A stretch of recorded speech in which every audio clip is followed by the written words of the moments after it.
Trump's 2016 messaging mojo is failing him now. Joe Lockhart is a CNN political analyst. He was the White House press secretary from 1998 to 2000 in President Bill Clinton's administration. He co-hosts the podcast Words Matter. The opinions expressed in this commentary are his own. View more opinion at CNN. Any branding or marketing executive can define the mission succinctly. Understand the value of what you're selling, understand what your customers value, and your marketing campaign is where those two things meet. And to ensure the success of an integrated marketing campaign, you need a simple message that can be repeated over and over again. Donald Trump's 2016 campaign for president was an example of good branding and great integrated marketing. Candidate Trump was appealing to those Americans who were fed up with Washington and, more importantly, felt they'd been left behind. They were looking for a voice to express their aggrievement. His Make America Great Again message captured this dissatisfaction perfectly, and his campaign deployed it with speeches, advertisements, red hats and t-shirts. It was simple, repeatable and very effective. As President Trump heads into his re-election, he seems to have forgotten the branding and marketing principles that won him the presidency. His messages are contradictory, at times so complicated they seem tortured, and they are anything but simple and repeatable. His motives, I believe, are clear. Maximize credit for anything that goes right, minimize blame for anything that goes wrong. What is lost is the strong simple message that marketers crave. For evidence of this problem, you need look no further than this past Sunday's press briefing. Aside from his childish attacks on the press, the president's conflicting positions were striking. Take the issue of social distancing. The administration can rightly take some credit, however belatedly, for promoting social distancing, and indeed the president took full credit for that on Sunday. We continue to see improvement of declining trajectory of cases in Seattle, Detroit, New Orleans, Indianapolis and Houston. More evidence that our aggressive strategy is working. We're saving countless lives. Without the social distancing mitigation, the president said, we would have had millions of people die. But when asked by a reporter later in the briefing about advice to people protesting state government's enforcement of social distancing guidelines designed to stop the spread of contagion, the president said, I don't have any advice. These people feel that way and you're allowed to protest. He then added that some governors have gone too far with restrictions, and later said that the protesters, some of whom have carried Confederate flags or ones featuring swastikas, are people who love their country and want to get back to work. He further described these protests, which have sprung up even as he used Twitter to demand that Minnesota, Michigan and Virginia, states led by Democratic governors, liberate their states, as a patriotic exercise. I've never seen so many American flags at a rally. Sometimes Trump contradicts himself in the same sentence. He told reporters Sunday, we're going to be safe. We have to be safe. And we don't want to close anything. We're not going to be closing and we're starting to open our country.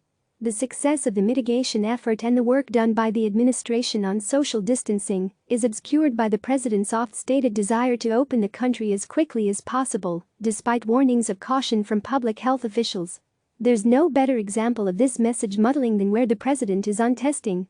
At every briefing he begins with a litany of statistics about how well the nation is doing on his watch in testing for COVID-19.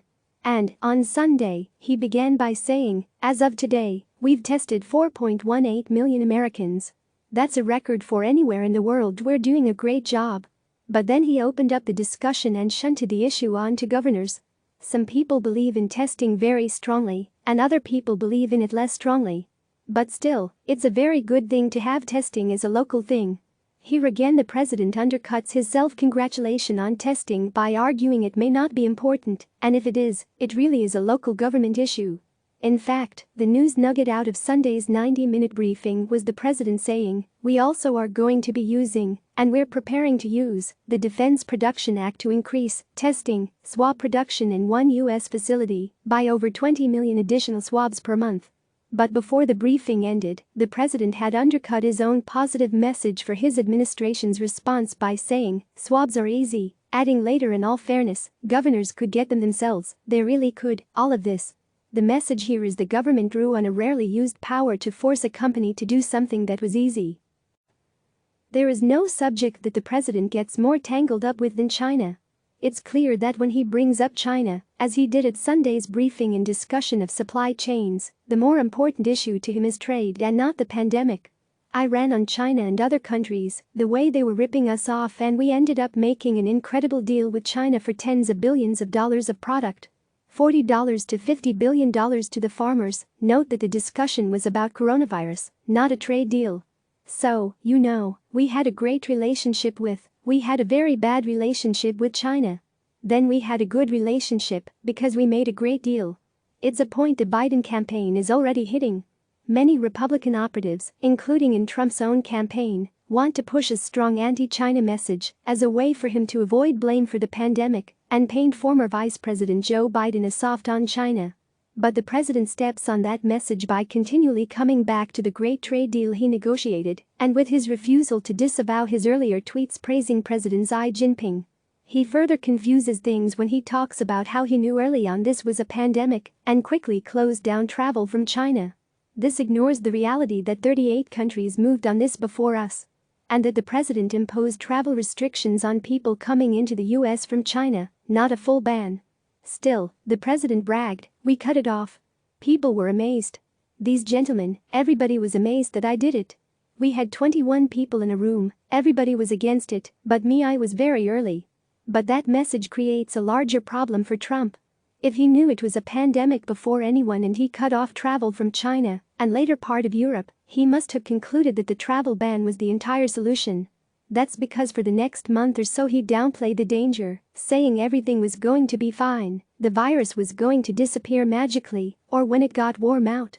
Importantly, he did little to prepare the government or American people for the impending crisis that he said, later, he knew about. If I were running the Biden campaign, I'd see this contradiction as a hole to drive a political truck through.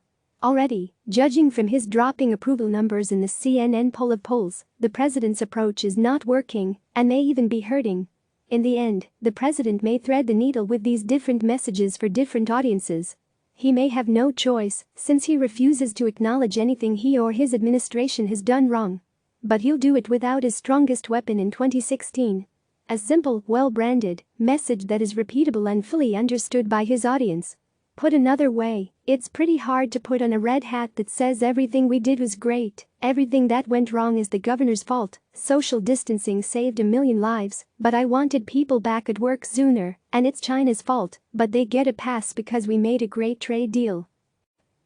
Click subscribe to receive the latest news.